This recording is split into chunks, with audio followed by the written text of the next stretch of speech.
Segunda Carta de Pedro, capítulo 1.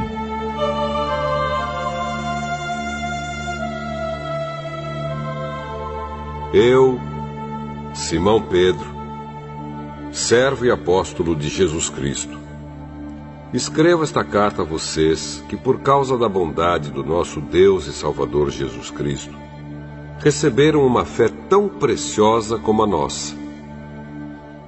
Que a graça e a paz estejam com vocês e aumentem cada vez mais, por meio do conhecimento que vocês têm de Deus e de Jesus, o nosso Senhor.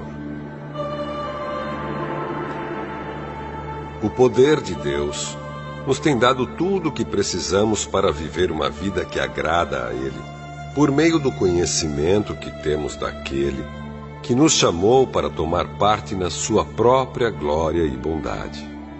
Desse modo, Ele nos tem dado os maravilhosos e preciosos dons que prometeu. Ele fez isso para que, por meio desses dons, nós escapássemos da imoralidade que os maus desejos trouxeram a este mundo e pudéssemos tomar parte na sua natureza divina. Por isso mesmo, façam todo o possível para juntar a bondade e a fé que vocês têm. À bondade, juntem o conhecimento, e ao conhecimento, o domínio próprio. Ao domínio próprio, juntem a perseverança, e à perseverança, a devoção a Deus. A essa devoção, juntem a amizade cristã, e à amizade cristã, juntem o amor. Pois são essas as qualidades que vocês precisam ter. Se vocês as tiverem e fizerem com que elas aumentem, serão cada vez mais ativos e produzirão muita coisa boa, como resultado do conhecimento que vocês têm do nosso Senhor Jesus Cristo. Mas quem não tem essas coisas é como um cego, ou como alguém que enxerga pouco, e que esqueceu que foi purificado dos seus pecados passados. Portanto, meus irmãos, procurem ficar cada vez mais firmes na certeza de que Deus os chamou e escolheu. Se vocês fizerem isso, jamais abandonarão a fé, e assim receberão todo o direito de entrar no reino eterno do nosso Senhor e Salvador Jesus Cristo. Por isso, farei sempre com que vocês lembrem dessas coisas, embora já as conheçam e estejam firmes na verdade que receberam.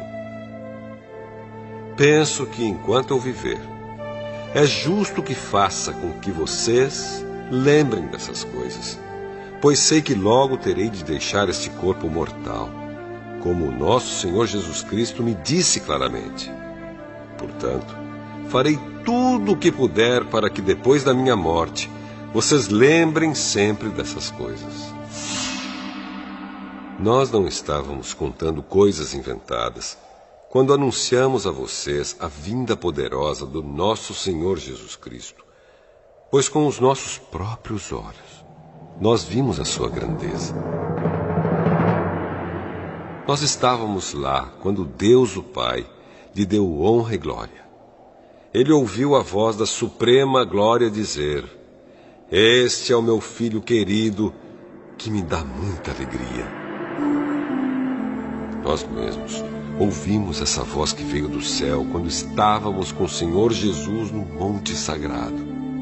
Assim temos mais confiança ainda na mensagem anunciada pelos profetas. Vocês fazem bem em prestar atenção nessa mensagem, pois ela é como uma luz que brilha em lugar escuro, até que o dia amanheça e a luz da estrela da manhã brilhe no coração de vocês. Acima de tudo, porém, lembrem disto: ninguém pode explicar por si mesmo uma profecia das Escrituras Sagradas, pois nenhuma mensagem profética veio da vontade humana, mas as pessoas eram guiadas pelo Espírito Santo quando anunciavam a mensagem que vinha de Deus.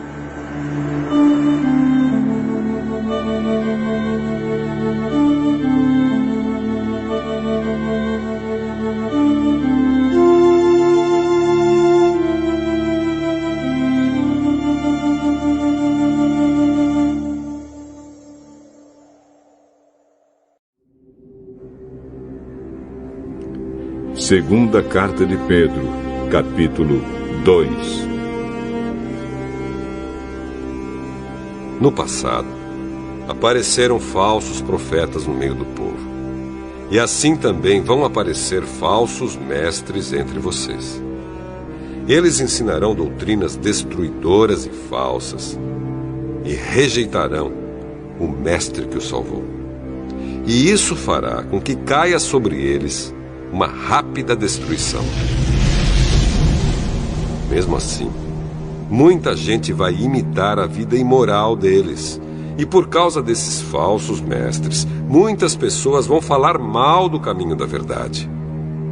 Em sua ambição pelo dinheiro, esses falsos mestres vão explorar vocês, contando histórias inventadas. Mas faz muito tempo que o juiz está alerta e o destruidor deles está bem acordado. Pois Deus não deixou escapar os anjos que pecaram, mas os jogou no inferno e os deixou presos com correntes na escuridão, esperando o dia do julgamento. Deus não deixou escapar o mundo antigo, mas trouxe o dilúvio sobre o mundo dos que não queriam saber de Deus. A única pessoa que ele salvou foi Noé, que anunciou que todos deviam obedecer a Deus. E Deus também salvou mais outras 7 pessoas. Deus condenou as cidades de Sodoma e Gomorra, destruindo-as com fogo, como exemplo do que vai acontecer com os que não querem saber dele. Ele salvou Ló, um homem bom, que estava aflito porque conhecia a vida daquela gente imoral. Todos os dias esse homem bom, que vivia entre eles, ficava muito agoniado ao ver e ouvir as coisas más que aquela gente fazia.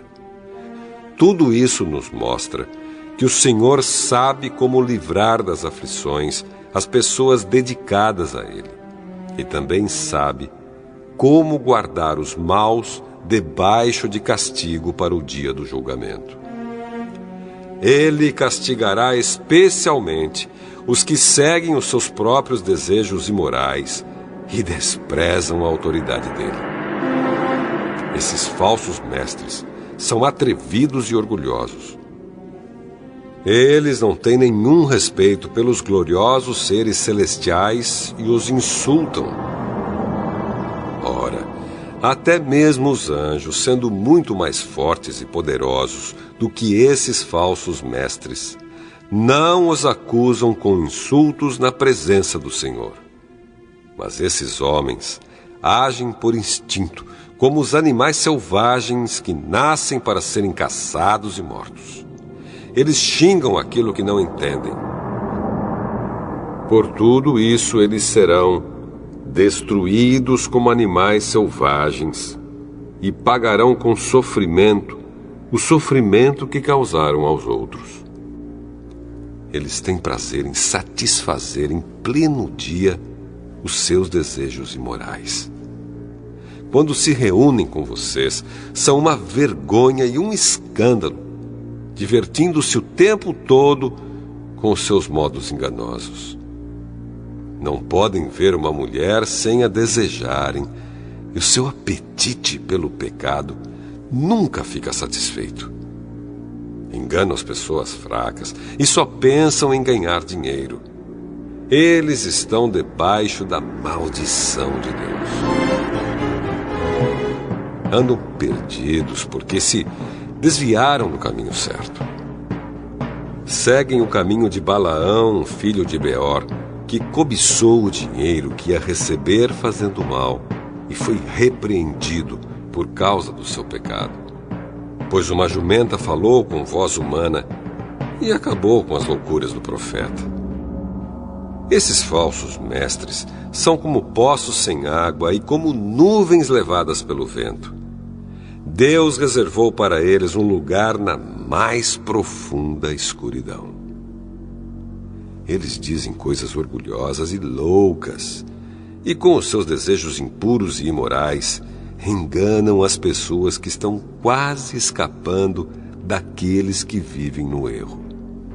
Prometem liberdade a essas pessoas, mas eles mesmos são escravos de hábitos imorais, pois cada pessoa é escrava daquilo que a domina. Portanto, aqueles que chegaram a conhecer o nosso Senhor e Salvador Jesus Cristo e que escaparam das imoralidades do mundo, mas depois foram agarrados e dominados por elas, ficam no fim em pior situação do que no começo. Pois teria sido muito melhor que eles nunca tivessem conhecido o caminho certo do que depois de o conhecerem, voltarem atrás e se afastarem do mandamento sagrado que receberam. O que aconteceu a essas pessoas prova que são verdadeiros estes ditados. O cachorro volta ao seu próprio vômito e a porca lavada volta a rolar na lama.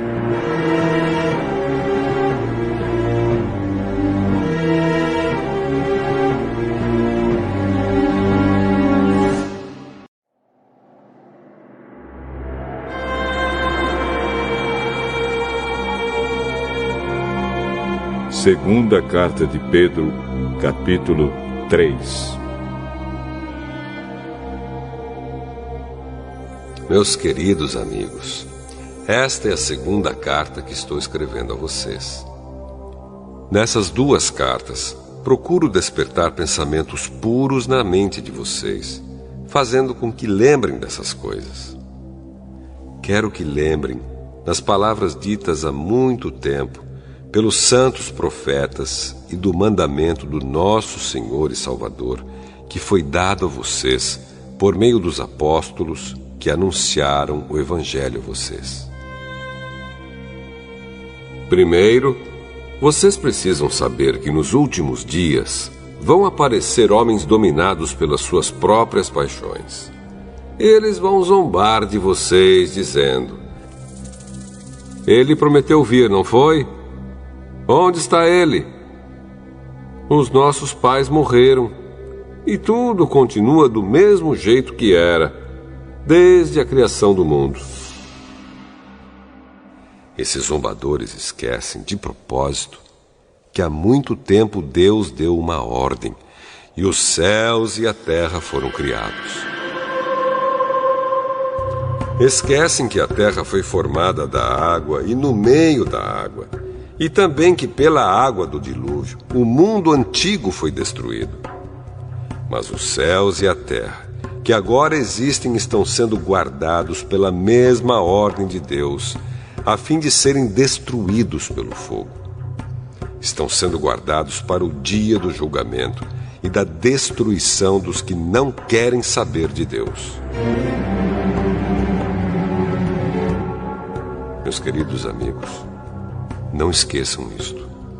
Para o Senhor, um dia é como 1000 anos, e 1000 anos como um dia. O Senhor não demora a fazer o que prometeu, como alguns pensam.